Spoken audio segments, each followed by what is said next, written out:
Kenmore. Doors will open on the left.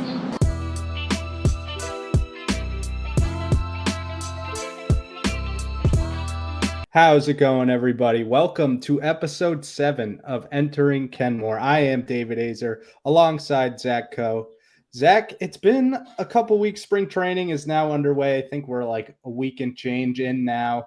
And even before spring training, there were a bunch of storylines, mainly with Rafael Devers. And we were just talking before we clicked the record button, and I was saying I'm kind of glad we waited until this blowed over a bit to put out another episode, because Zach and I were talking, as we often do, about Red Sox stuff. And while this Devers drama was going on, part of me just always felt like it was overblown by the media. So, you know, if to give a quick recap, I think it was now like 2 weeks ago, Devers had his spring training press conference, and people were asking him, with Bregman there, are you okay with moving to DH or first base or wherever else off third? And he No. Yeah, couldn't have said it better myself. No. Just a resounding no. And that was it. Didn't need a translator, didn't need anything. So that kind of sealed the deal. And what happened next was the entire Boston sports media went into a spiral of, oh my God, like the ship is sinking, like everything's going poorly. And from the start, I was like, I don't think anything's actually going to come of this. Like, I don't know if you felt the same way. Yeah, it kind of happened at the perfect time for the sports media landscape to jump all over it. Yeah. Obviously, you had the NHL and the Four Nations break amid the Bruins. Really, their season is just completely going off the rails here as the ship is sinking. Then obviously the NBA All-Star break happened at the same time, and there's only so much you can talk about what the Patriots are going to do in free agency. So from a Boston sports media landscape, it literally happened at the perfect time because it filled however many days, a week worth of airtime before people really understood how much of a hit that the Four Nations was going to be. So it gave people all that content to talk about when there really wasn't anything else there to talk about. And it's so funny that he just just to have that. I was saying the other day when at work that I need him to say yes to something, so then we can have the two drops of him saying no and yes. To go back and forth, but obviously we're going to dive deeper into it. But Casas then continued to do what Tristan Casas does and just stir the pot. Like he's number one shit stirrer on the Red Sox team, and I for one couldn't love him anymore for it. And I know everybody shit on him, and I heard so many fucking brain dead callers be like, "You need to get Casas and Devers out of here and bring Vladdy in." It's like, okay, well, you people just fundamentally don't understand baseball, contracts, service time, how the sport operates on a business level, because if they traded, let alone both of those guys, if they traded even just one of those guys for one season of Vlad Jr. with no guarantee that he was going to re-sign, that's a fireable offense in my book. But yeah, I'm right there with you. I thought it was pretty overblown. Obviously Devers is going to be like, no, dude, I don't want to fucking move positions. I've been playing this position my entire career. Why would I? And if it was the other way around, he was like, yep, I cannot wait to get off the fucking field. Callers would call in. I mean, I heard it all last year doing Red Sox review. Once Devers was hurt, it was this lazy piece of shit doesn't want to play baseball. There's no winning for Rafael Devers. And if he said exactly that, yep, I can't wait to DH, I'm very excited to just focus on hitting, people would have just turned it on him all the same. So I think it was just a media, not necessarily media fabrication, obviously, because Devers said what he said, but it was a product of there not being very much to talk about. Yeah. I think that very easily allowed them to stir the pot. And Tristan Casas, like you said, didn't help. Grade A instigator Tristan Casas. I think it was the day after they were interviewing him, and obviously reporters know that he has no filter. So when there's a little bit of a controversy going on, who are we going to ask but the guy who never shuts up? So someone asked him, what do you think about the whole situation? Do you want Devers at DH, or where do you think he should go? And he very, very eloquently stated that Rafael Devers is his third baseman. He wants him to play third. That's all he's ever Best known. third baseman in the league. Yeah. Among other things, in addition to saying that he doesn't want any of the young guys to make the roster, which is a whole nother conversation. But like you said, I love Tristan Casas. I think if this were any other market, then people would love him, to be honest. I think in Boston, it's tough because like they just analyze every little thing about what you say. And I think it's kind of easy for me to tell that he's just BSing. Like I don't know. That's kind of I don't act like that. I mean, obviously I'm not in front of a microphone nearly as much as he is and answering questions from the media. I've never done that. But I feel like I would kind of fuck with people too. Like it's just funny. And we know that he likes to do that. Like when the Yeah. Celtics were getting ready to play the Mavs last year, he got asked, like, who do you got? He's like, I got the Mavs in a clean sweep. It's not even going to be close. They might win by 70 every game. Give me the Mavs. It's like, Yeah. like obviously he's just trying to rile people up. Like, who cares? Exactly. Like this is not the first rodeo with Tristan Casas. It will certainly not be the last. But I don't understand why every time this happens, then it just reignites the fire of people being like, get this guy out of here yesterday. Because these people, they're going to shut the fuck up so quickly when he hits 40 bombs this year. Exactly. It is going to be unbelievable how quickly these people shut up. Like we are forgetting so much how much upside Tristan Casas has. To ship him out or to want to ship him out for 1 year of Vladdy Jr. is at his asinine. lowest value. Is asinine. He didn't play basically the entire year, but the year before he was you were loving him. Everybody was loving him. They're like, this guy's the future. And the whole plan from day one was Tristan Casas is going to come up a couple years before the Roman Anthony, the Marcelo Mayers, and now the Kristian Campbells. And this was the plan all along. I don't see why now, when the plan is right about to come to fruition, you're like, yeah, just get this guy out of here. And another part of this is, I maybe we've talked about this too, but I see Tristan Casas as very similar to a Joey Votto, a Zach Greinke. You know, that unique personality that a lot of baseball fans gravitate towards. And they loved those guys. Joey Votto and Greinke gave very weird interviews from time to time, or just did weird shit. And the media loved them. The media loved highlighting those, especially the MLB accounts. And that's the same thing that they're doing with Casas. It's just the Boston market doesn't like it for some reason. Yeah, and you said, I mean, he was at the home run derby last year. Obviously, he was hurt, or else I think maybe there's a chance that he would have been playing in the All-Star game with the way that he was swinging the bat to start the season. But he was at the home run derby doing like the TikTok broadcast for the league. So like Major League Baseball, who couldn't fucking market the most entertaining person in the history of the sport, is gravitating towards him and seeing him as someone like, all right, this is a guy that he's going to be a personality. We can use him on the TikTok broadcast. We can use him to grow the game. And like you said, like these fucking people just couldn't ship him out of town fast enough. And I like the Joey Votto comp because this was something that we were talking about yesterday. We're not that far removed from, as a prospect, Casas being compared to Joey Votto, to Freddie Freeman, to being a guy with really elite power, really elite bat to ball skills, and a really good eye. And like Joey Votto won an MVP. We know what Freddie Freeman is. And now just because like, oh, he paints his nails, we got to get this guy out of here. Like, who paints their nails?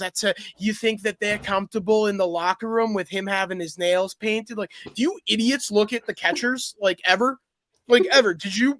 Obviously, the pitch com has eliminated that. But before the pitch com, every single catcher in the league had their nails painted. Literally every single one, to help the pitchers see their signals. So like, oh, he paints his nails, he's got to be weird. Like, and obviously we know what it is. Like, we don't have to dance around it. Like, these people are just homophobic is what it comes down to. Mm-hmm. And like, which is bullshit to begin with. And I guess I can use this to segue into another one of my points about Devers.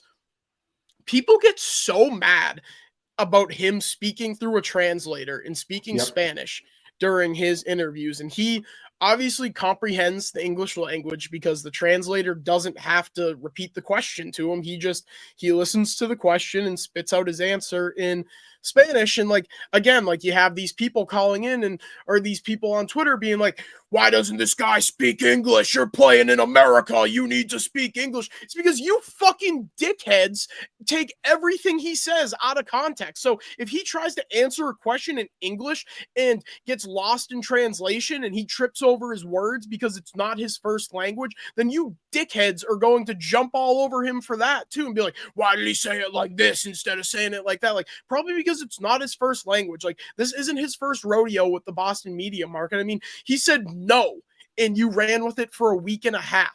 So, like, what do you think is going to happen if he messes something up in translation and something that's not his first language? Like, they're going to take it and run with it and try and run him out of town all over again. Yeah. And like you said, I think you put it best when you said that there's really no winning in this situation for Devers. It was always going to be he would have to move. He would be the odd man out in this situation. Whether it be if the Red Sox got Arenado, I think it would have even been more clear. But now that they have Bregman, he has the defensive versatility. Now this debate has been sparked. But I don't understand why you'd sign Alex Bregman to be your second baseman. I really don't. And now that he's here, and Devers has shown no improvements defensively, basically since he's been here, and he has the shoulder concerns. I don't think he's played a game yet in spring training. No, because of his shoulders. So we're going to put that guy back at third base when we have the past Gold Glove winner just sitting in the wings ready to go. That doesn't make sense to me. And I just the hearing all these callers about this like every week and now saying they want to ship out, they want to package Vladdy or Casas and Devers for Vladdy. That is just the worst thing I've ever heard, because I don't even think they've looked at the financials or the time left on the contracts.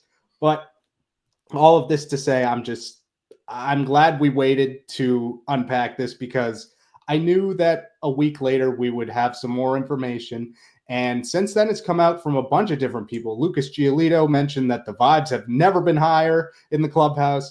Alex Bregman has said that none of the people in the locker room give a shit about what the media has been saying about this. I don't know where else you can put it other than this has been way overblown, and it's not a big deal. I always thought from the jump that Devers was going to play wherever they tell him to. He's not going to give up the position. He's not just going to bend over and be like, oh, here you go. Like, that's natural. The competition is natural, especially with athletes. Like, I understand that completely. But the writing's kind of on the wall at this point. And yeah, I'm not worried about it. I think it'll all figure itself out. I don't want this to mess with the vibes either. So, and it doesn't seem like it is within the locker room. It seems like this is like totally a fan and media driven narrative.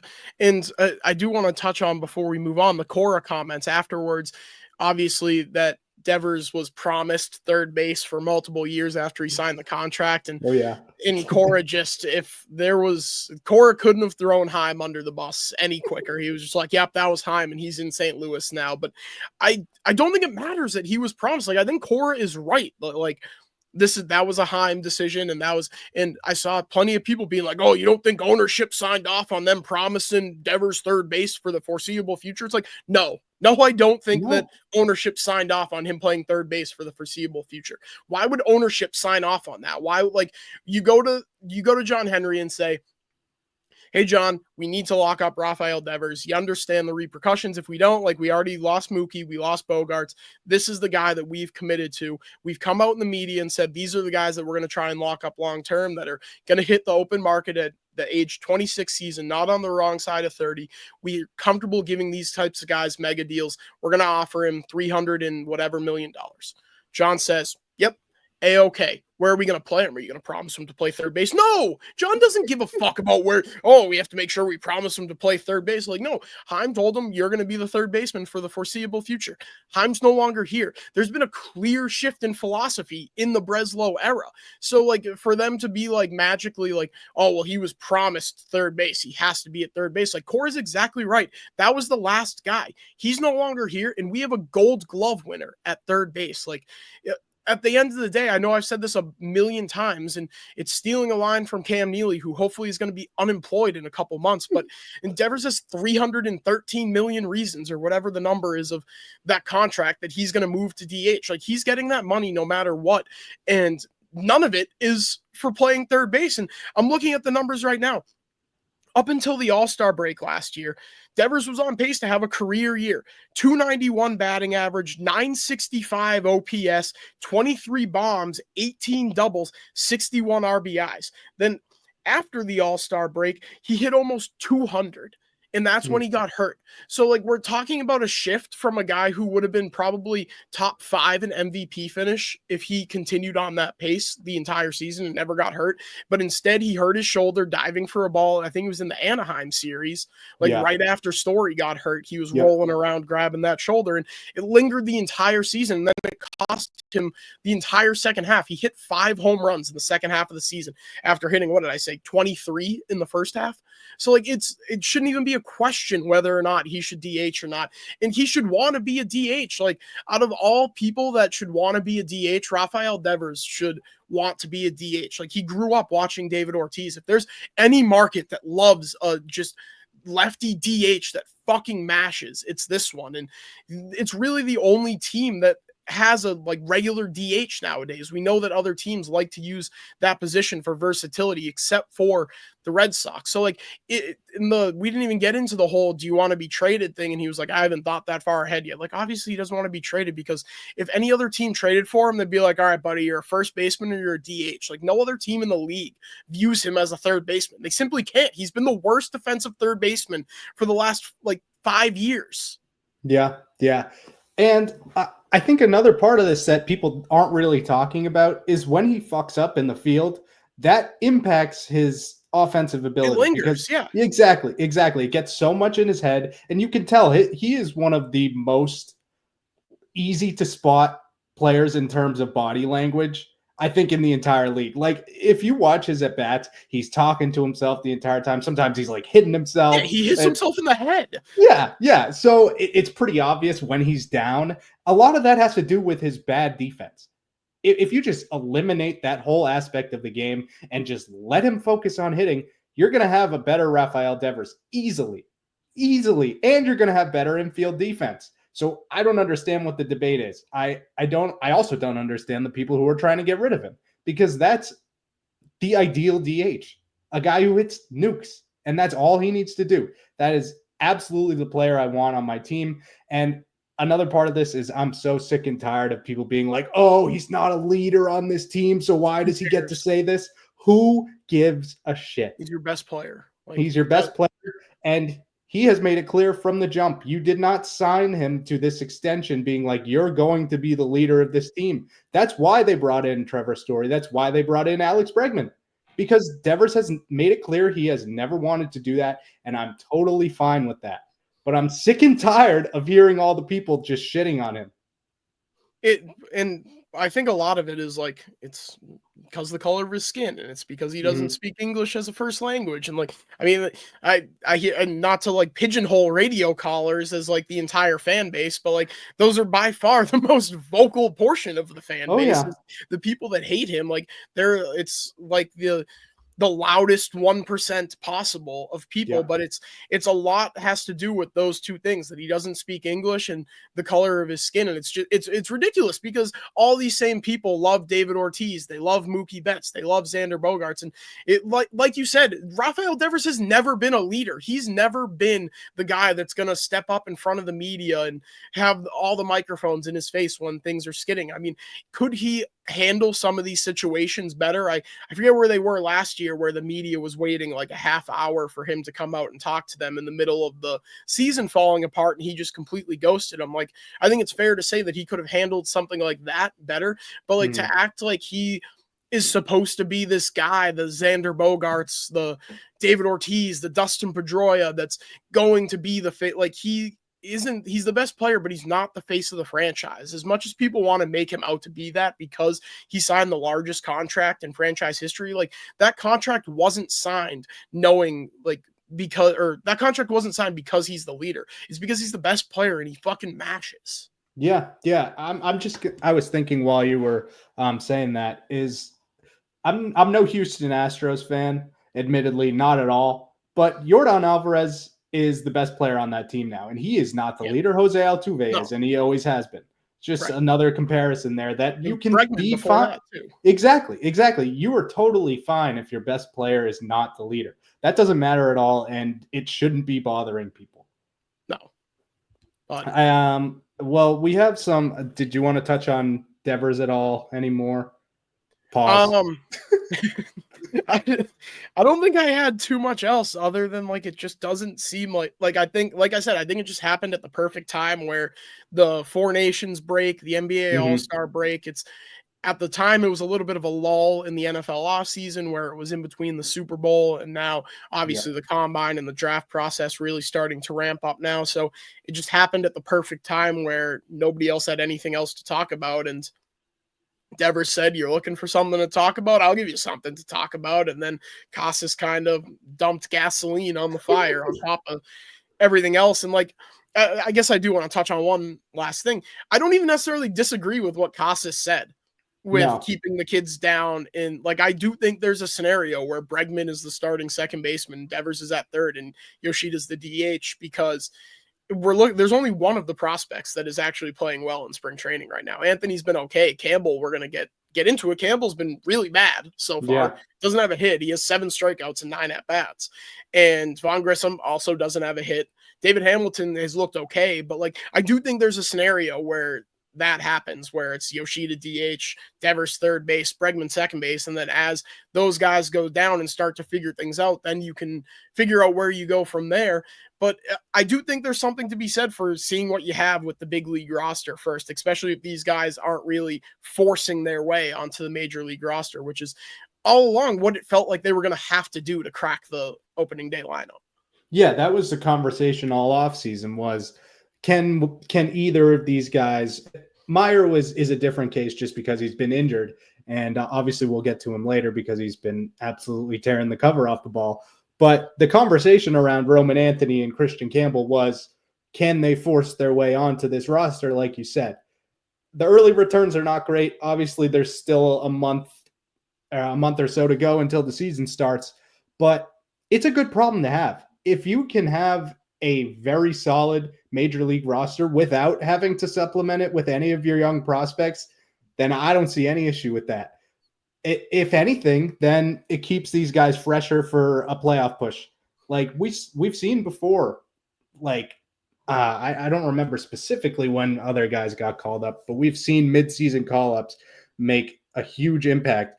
And if anything, that Xander puts less Bogaerts in 2013. Exactly. So, I mean, that puts less pressure on them as is. So I have no problem with that either. Like if you want Right. them to start the year and hey, you're batting in the bottom third of the lineup, but like, let's go see what you got. That's fine. But if you're like, hey, we're in the heat of this playoff race, like we're sitting pretty in a wild card spot, maybe even at the division lead at that point, and then you put them up, then it's just all gas, no brakes. Right. It's like you said, it's a great problem to have. Like if we just take a step back and look at what everybody is bitching about right now. Oh no, we have too many good players to field a full lineup. We're gonna have too many good players in AAA. Like, shut the fuck up. This is the deepest team the Red Sox have had in years. Like, do you understand what you people are bitching about? We have 3 top 15 prospects and not relying on them to make the opening day roster and be the savior. And obviously, now that we know that Campbell, again, it's been like he has 9 at bats. So like I'm not pressing the panic button on Kristian Campbell, but if there was no Alex Bregman and Kristian Campbell was 0 for 9 with 7 strikeouts to start the spring, do you know what these people would be complaining about? They'd be bitching and moaning that they went out and spent 0 money and are relying on Kristian Campbell to be the savior at second base. But like, I just don't understand. Like these people will find a reason to bitch about literally anything. Like if they're like, it's the perfect problem to have. Like, okay, so all 3 of these guys get to start in AAA. We have probably a top 5 offense in baseball, at minimum a top 10 starting rotation in baseball. I think the bullpen's a little shakier, but like I already have a ticket on them to win the AL East. Like I think they're the best team in the AL East, and I don't think that's a hot take. I know everybody's blowing the Yankees because they went to the World Series last year, but I don't think the Yankees were that fucking good last year either. Like No. that's what people aren't understanding. Like the Yankees are not that good. They don't scare me, and I see so many people continuing to pick them to finish at the top of the division, only being like, oh well, they lost Juan Soto, but they added Paul Goldschmidt and Cody Bellinger and Max Fried, and they supplemented the rotation with that already had Rodon, who in Cole and Luis Heel, and they added Devin Williams. Like the only good player they added there, as far as I'm concerned, is Devin Williams. Like Paul Goldschmidt's fucking rinsed. We'll see what Cody Bellinger does. Like I'm sure he'll get a boost from hitting in the short porch, but like the Yankees don't scare me at all.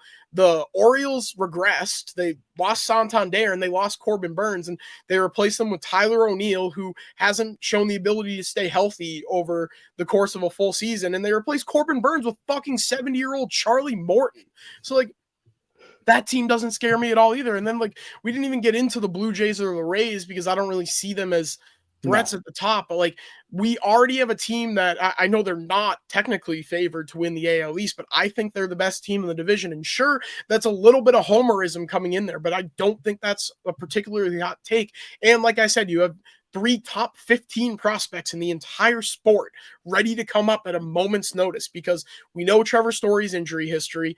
We'll get into the Wilyer Abreu stuff, but that could leave a spot open in the outfield. And then obviously Campbell, if he starts tearing the cover off the ball, we already know that they think he's worth the drama of moving Devers off of third base. They think he's going to be that good. So it's, I don't know. It's literally just bitching about being too good, which it's fun to have this conversation based on the way the last 2 years went, or more than that, the last really 6 years went, aside from the 2021 miracle run. But like, I just, there's no pleasing these people. No, and I don't think there ever will be. They could be riding the duck boats through Boston Common and people would still be complaining about something. But like you said, it does feel different. This team feels different heading into spring training. You can just feel the excitement all over Red Sox space, whether that be online, whether that be on the radio, whether that be through podcasts. Everyone is excited and high on this team, and even nationally. Like, I think this has been the most covered the Red Sox have been since 2018. And I mean, whether or not that's good press or bad press with the Devers drama, it's just cool to see the Red Sox back to relevancy. Yeah, I couldn't agree more. It's like you said, they're back relevant. They finally spent the money, and it was obviously everyone bitched for the last however many years, but and called ownership liars for saying that they don't care anymore, this, that, or the other thing. But we're seeing the plan come to fruition. We're seeing Casas up. We're seeing Campbell, Anthony, Mayer on the doorstep, and we're seeing that supplemented with additional talent. We're seeing them go out and give Alex Bregman $40 million a year, and I don't want to hear that it's only a 1-year deal. Like, I know people have been bitching about that. Like, if he opts out of 2 years, $80 million, then so be it. Because like we said, it's a good problem to have because you have these guys ready to step in. So say Bregman opts out and in search of a longer term deal and goes out and gets it from the Cubs or whoever gets Bregman on a longer term deal.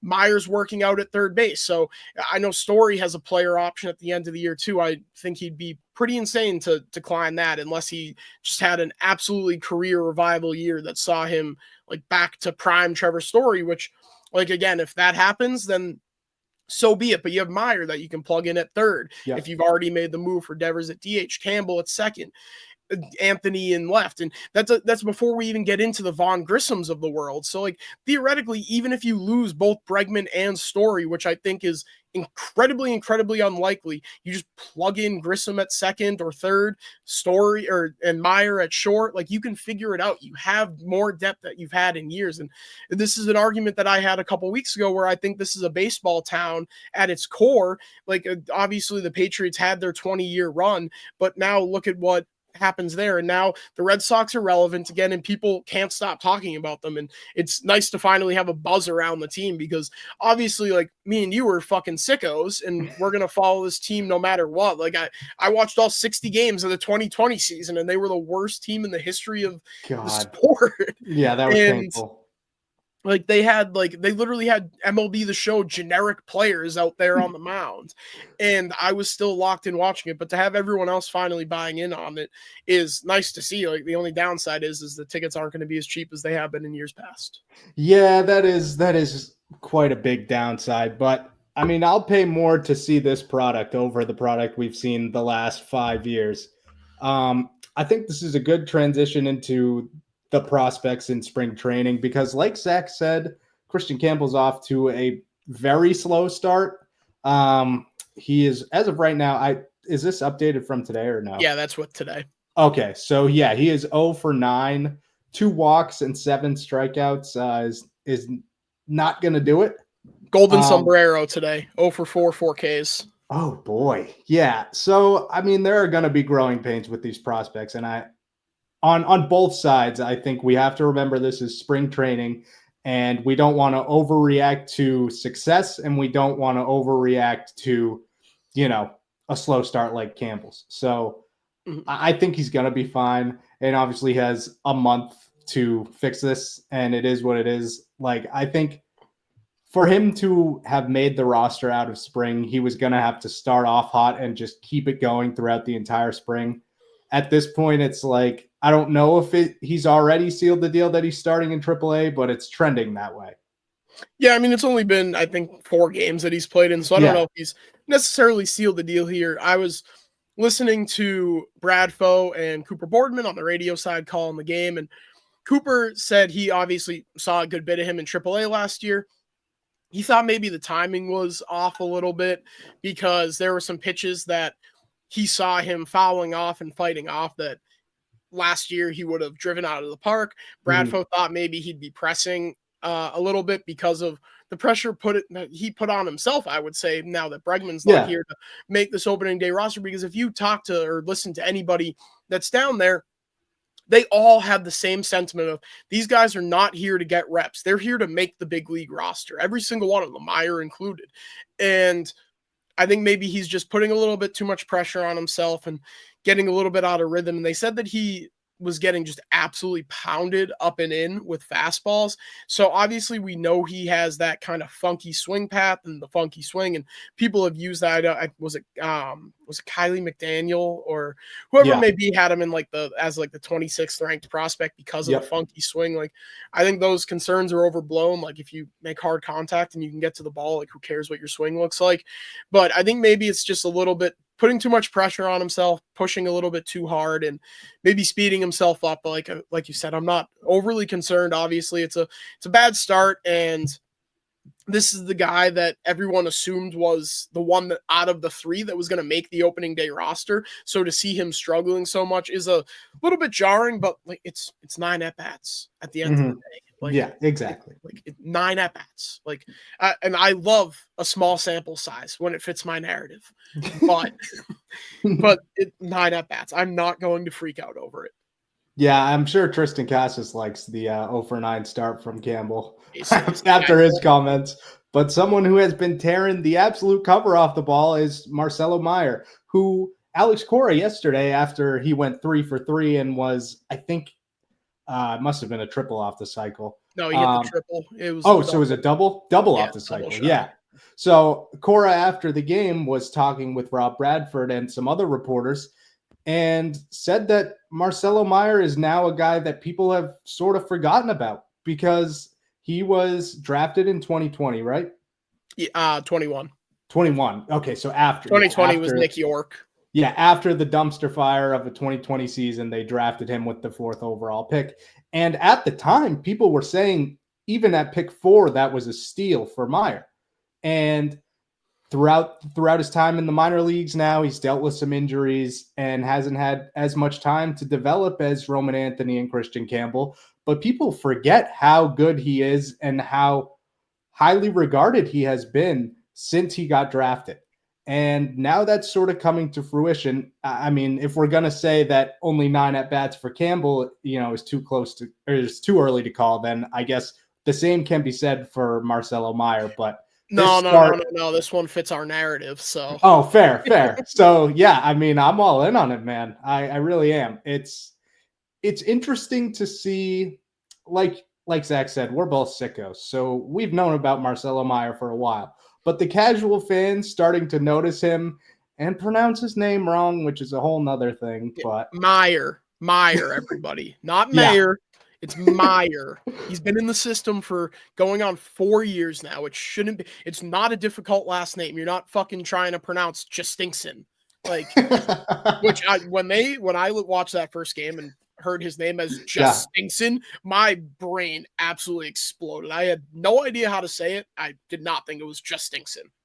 I like it though. I mean, the password is top 1 nickname in sports right now, I think. Yeah. But all this to say that Marcelo Mayer is off to a hell of a start in spring. Right now, the slash line is 385, 467, 769 with a, I don't know how to read that. 1236. Yeah. My brain always farts when I look at OPS. Yeah, I just remove the period and just read it as like 1236. Yeah. Dude, I'm looking at the notes like, oh shit, wait, how do I say that? How do I say? Yeah. But to your point, he's off to a scorching hot start, and it does feel like he's kind of the forgotten man because he's been consistently. I'd have to go back and look and see where Pipeline had them in their first update after that 2021 draft, but he's been a guy who's been pretty widely regarded as, I'll say, top 20 prospect in the sport since he's been drafted, with the caveat of, like I said, I didn't go back and check, but he's been a highly regarded prospect, a top half of the top 100 prospect since the moment he drafted him. And there was a bit of a log jam up at the front of that 21 draft. Obviously, with Jordan Lawler, Khalil Watson was another one, Jackson Jobe, and obviously we know the Pirates went under slot at the number 1 pick. They went with Henry Davis. So Mayer, it felt like Mayer or Lawler, or I think there was another high school shortstop in the mix there that I can't remember who it was. Maybe it was Khalil Watson, but that were all expected to be in that lump up at the top, and then Henry Davis going under slot with the Pirates kind of threw a wrench into that whole plan. But he's been a top half of the top 100, like I said, for his entire career, whereas Anthony and Campbell, these are 2 guys that were comp picks. I know Anthony signed over slot. He was committed to Vanderbilt, and they obviously signed him away from that, and Campbell coming out of Georgia Tech. But these are guys that skyrocketed up the rankings, so they obviously got more media attention. But Mayer obviously has had his injury concerns, but he's still a really, really good player and a very highly regarded prospect. Like, he is the forgotten man of the 3, but it isn't because of him. It's because of, like I said, the meteoric rise of the other 2.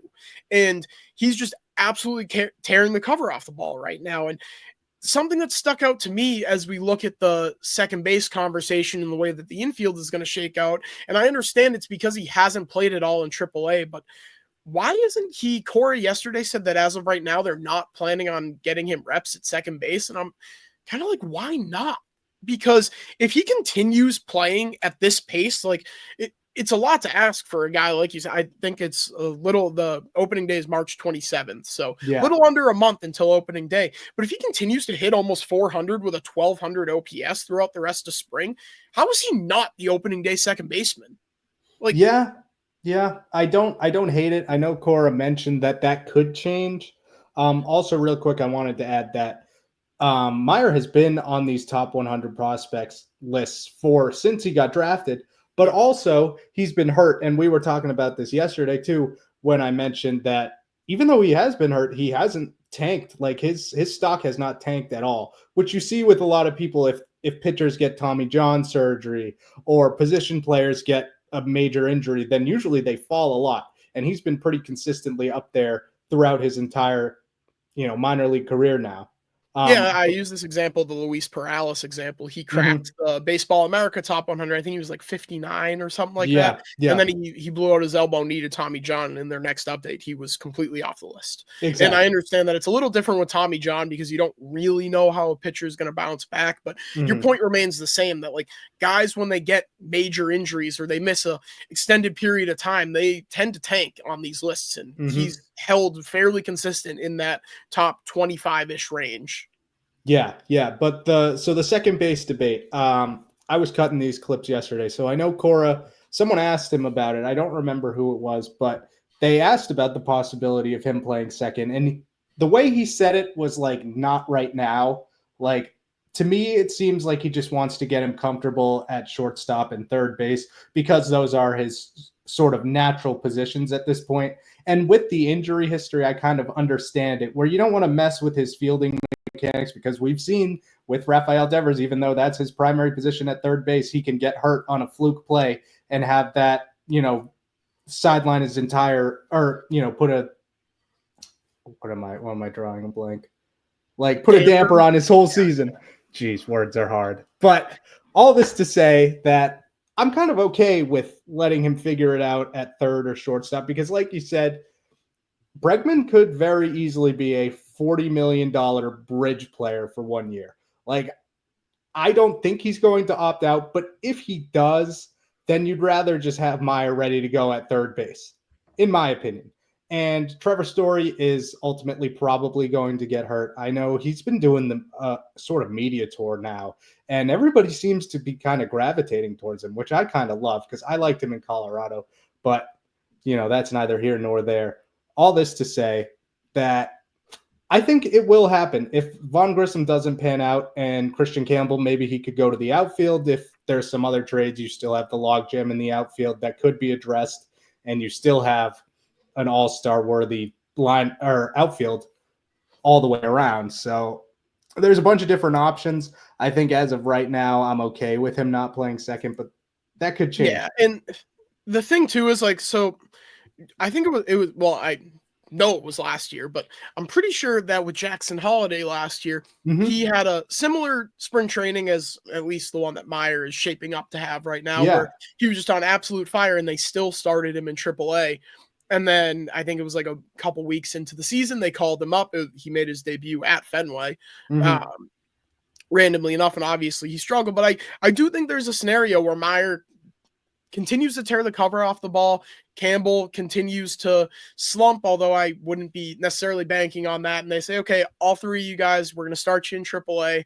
And Mayer in 2 weeks of AAA is hitting fucking 375 and is showing that he's clearly too advanced for this level, because that's something else that Cora said, that he thinks that Mayer is a guy that's going to get better as he continues to move up the ladder. So I think if things aren't going the way that they're hoping to, like maybe Devers is still really struggling at third base, maybe Yoshida is not, well, I mean, obviously we know Yoshida is not the player that they signed him to be when Heim signed him. And I think more likely than not, we're heading down the DFA path with Yoshida, because eventually, like, you're not blocking these guys for Masataka Yoshida. I love Masa. I'm a Masataka Yoshida believer, and I think he gets way too much shit from this market because he's a DH only, but like you're not blocking a top 15 prospect in the sport for Masataka Yoshida. And then at the end of the day, I've had this rant before. You're the fucking Boston Red Sox. It's $18 million. Like, who cares? And I know it's not my money, so it's easy to say the fucking who cares, DFA them. But when you're talking about these types of talents, to be like, oh, well, these guys are hitting 370 in AAA, but we got Masataka Yoshida at DH here, and they're blocking them. Like, that's just not something that they're going to do. Like, if it goes the DFA path, then it goes the DFA path, because it seems like I think he probably is a guy that signs pretty quickly after he clears waivers, and they don't have to pay him $18 million, but teams are content waiting for that to happen. Yeah. And I mean, his value's never been lower, and it's not going to just magically rise again unless you play him.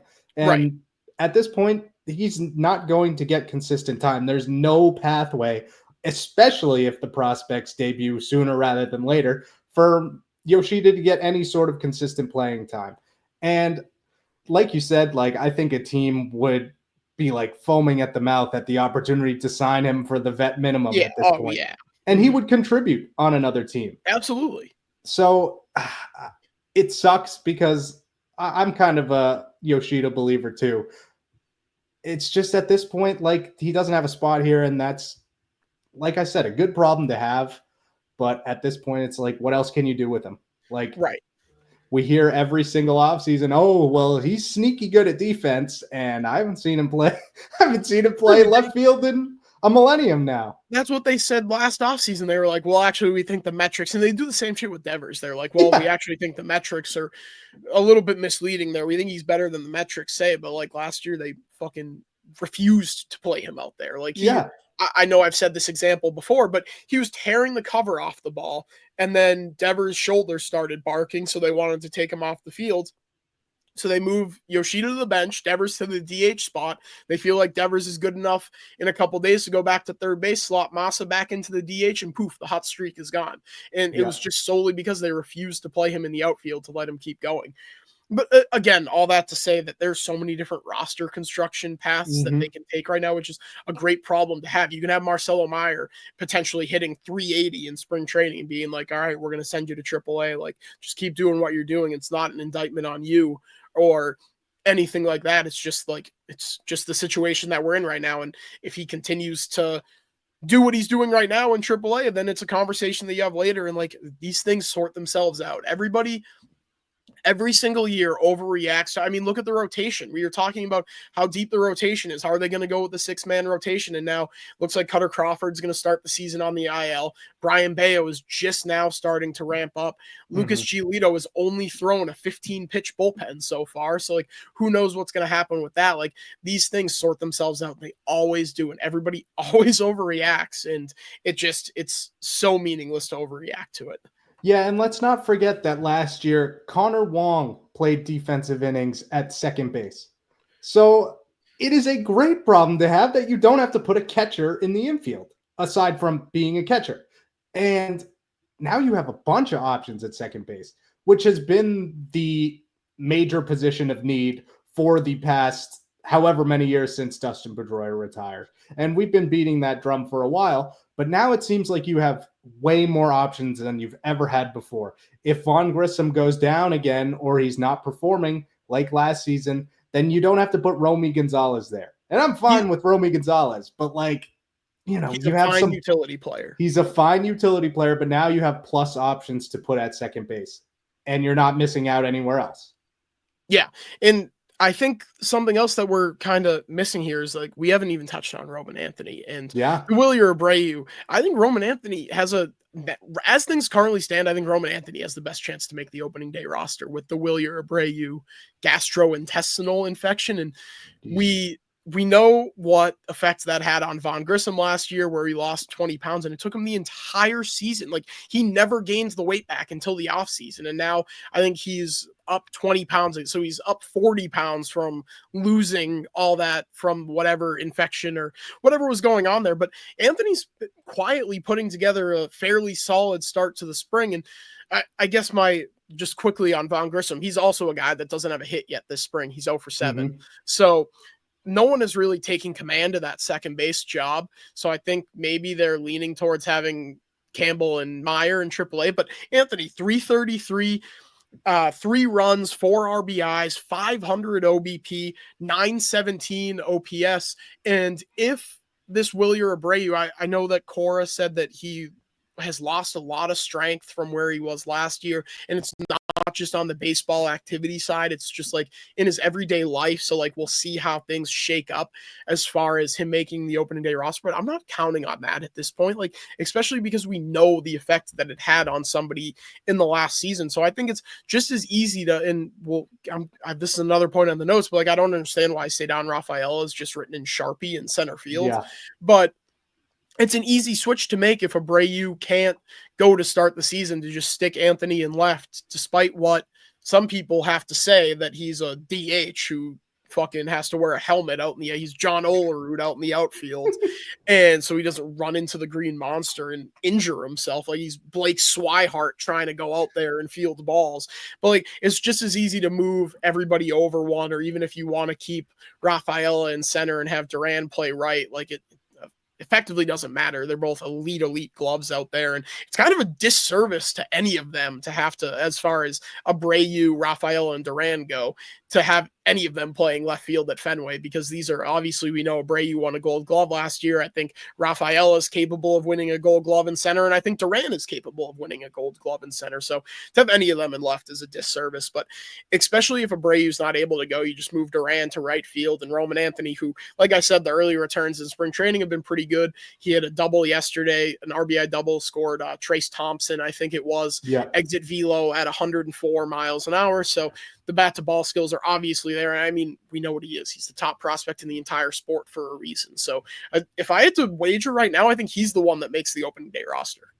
Yeah, I don't hate that at all. And I think there's something to be said about calling Anthony up instead of promoting Rob Refsnyder to your everyday left fielder for the start of the season, because he's always been a platoon bat, and he absolutely excelled in that role last year. So to mess with his mojo, I don't like that either. And obviously, Anthony has way more upside than Rob Refsnyder.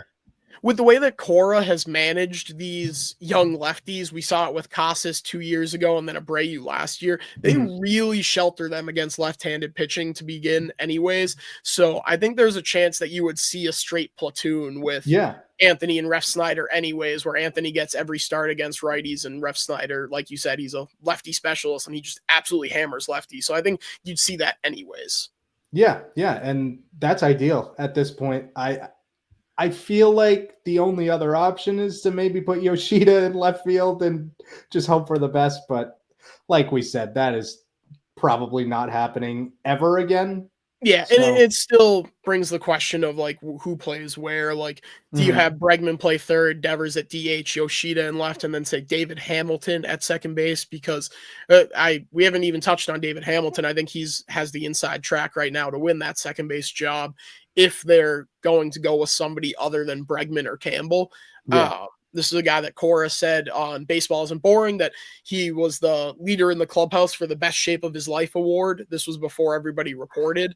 And he had a home run 2 days ago, yesterday. He just went deep recently. So the early returns on him have been good, but it really depends. I'm interested to see how this all shakes out. I mean, obviously we're talking about 4 games into spring training, so it's really early, but like, it's a good problem to have, and it's an exciting problem to have for us who are sickos. Like, we know the David Hamiltons, we know the prospects, we know this, and even seeing the password up is fun to see. And it's fun to have these conversations where, like, you're talking about roster construction, because the last couple of years it's been like, all right, who's going to play here? And it's like, I don't fucking know, some fucking slapdick that they picked up off of the waivers. Another part of this is, I mean, I don't think he has any shot of making the team, unfortunately, but it's cool to see Trace Thompson hit nukes. Yeah. It's just, I mean, he was a guy before that was with the Dodgers, and he was always just called Klay Thompson's brother. And I mean, that's still kind of how I see him, but I didn't think he was still even playing. And now he has, I think, 2 home runs so far in spring. So I mean, it's just one of those things where, like, it's added depth. Like, does he make the roster? Probably not, because you already have Rob Refsnyder as your 4th outfielder. So, and you have him on a team friendly deal. And obviously Trace Thompson would also require a 40-man move.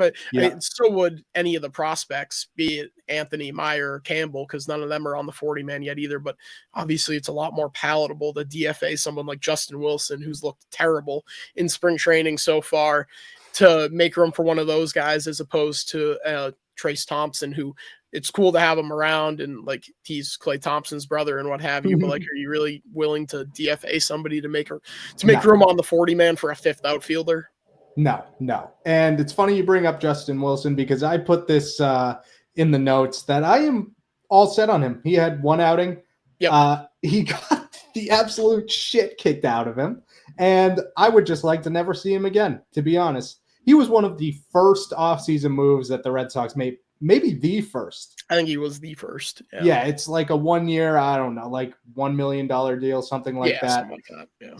But my point in bringing this up is, why would you sign this dude to the 40-man if you're going to invite guys like Adam Ottavino and Matt Moore to the spring training roster?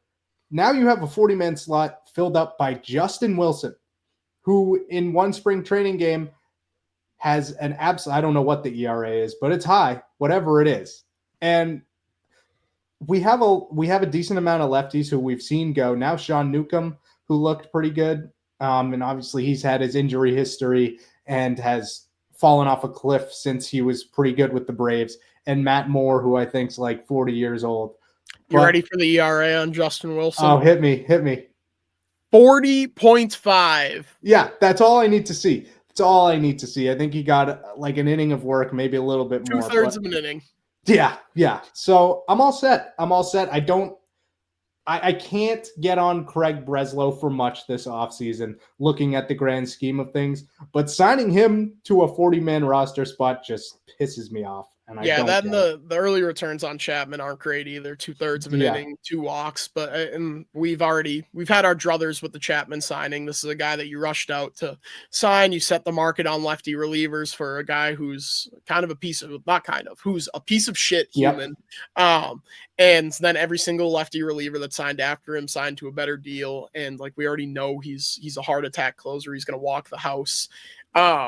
So those are the two that really kind of grinds my gears. I think Liam Hendricks looked good in his appearance. He gave up a hit, but then got out of it with the strikeout. Obviously, everyone saw the video, him screaming "fuck" after he got out of that in the 4th inning, and he admitted he was like, "Yeah, like I'd love to be the closer, and like you can scream and go nuts coming off the mound in the 9th inning after a save, but you kind of look like a knob if you're doing it in the 7th," which I like that term, knob.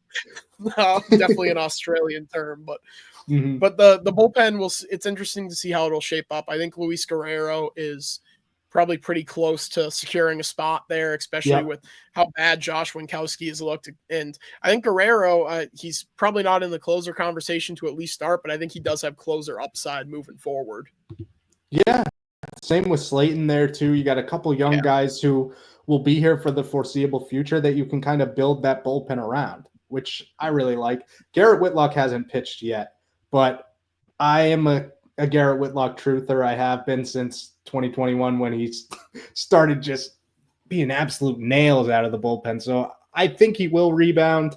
I really hope he does, but I'm also just confident that getting back to that long reliever role will be good for him. Do you want to do your roster prediction now? You want to save that one actually, because I have to go to work.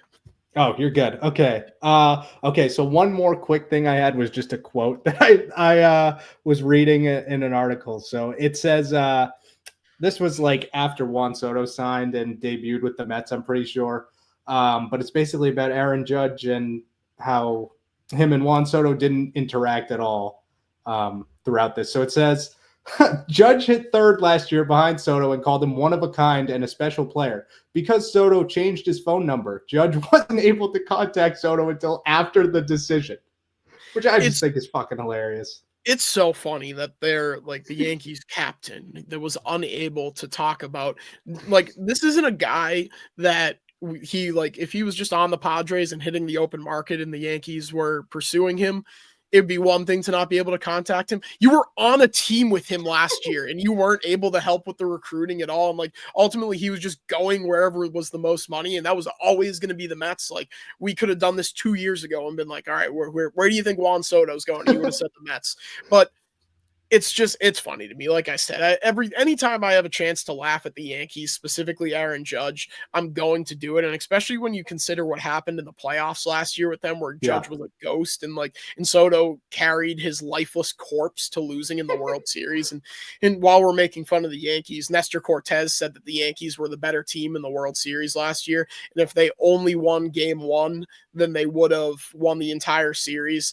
And he was like, in game 5, we had this lead and this and that lead and this, that, and the other. And like, if we only won game 1, like, gee, Nestor, why didn't you guys win game 1? I wonder. We're all trying to find the guy who did this. And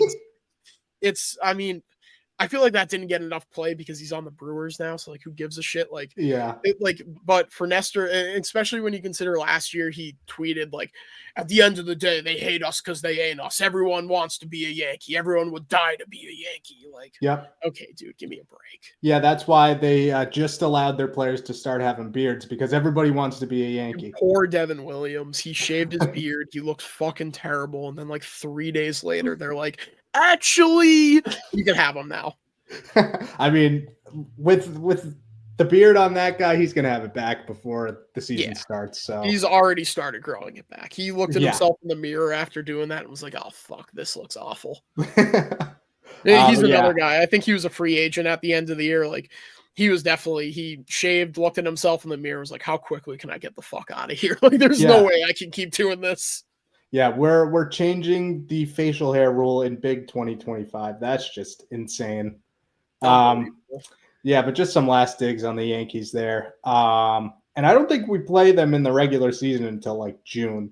Yeah, they've done that the last couple years where I know. now Yeah. with the balanced schedule, you don't see them until later in the season so that the games mean a little bit more. And I generally like the balanced schedule because you should play every team at least once every year. And like it gives like people, I know you've already done the 30 ballparks, but like it gives people like me a chance to like go to these other ballparks. Or even when I was living in Chicago, like obviously they came to the White Sox every season, but like the White Sox are the White Sox and their park is pretty generic and it just doesn't have the same aura that Wrigley has. And I think Wrigley is like largely a dump, but it definitely has like a more special feel to it. And the park is unique with the ivy and whatnot. So to have them, I think before this balanced schedule, they didn't go to Wrigley at all while I was there. And then once they switched to the balanced schedule, they were there twice, obviously. And then they're going to be there again this year. So it was nice for me living somewhere else to have them come with that new balance schedule, but I'd like to see the Yankees sooner than June. I understand why they do it, but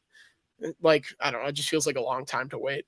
I know. Yeah, I agree. And I think especially this year when there's so much hype around the Red Sox and it feels like the rivalry could actually be back. Like it feels like these are going to be the two teams duking it out for the division. And I don't think the rivalry is ever going to be what it was in 03, 04. And obviously we're both too young to remember that, but like we see sparks of it every now and then, obviously with the Tyler Austin, Joe Kelly fight. And then the Red Sox have owned the Yankees in the playoffs. So you don't really see it there, but to have some juice around both teams for once and then be like, all right, when do they play in the regular season? It's like, oh, you got to wait till June 7th. It's like, that kind of sucks. Yeah. I mean, it will be interesting to see where the two teams are at as they head into their first matchup in the summer, which now we have to wait a couple months for, which is unfortunate. But baseball's back.